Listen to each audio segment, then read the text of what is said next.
Sino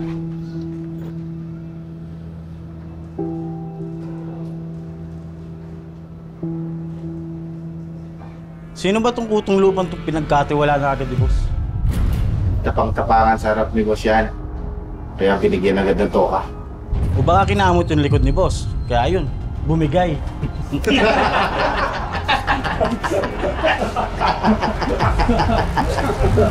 Hayaan niyo akong gawin ng trabaho.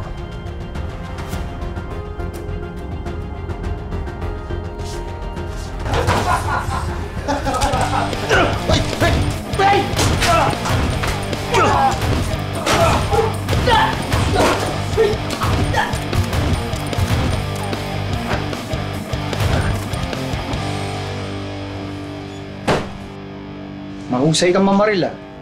Sino nagturo sa'yo? Isang taong tinalikuran ko para magtrabaho sa'yo. Basta pagbutihin mo lang para tumagal ka sa grupo. Salamat po, senyor. Sa tingin ko, kaya mo nga. Ang alin? Ang patayin ng pinakamalaking tinik sa aming lalamunan.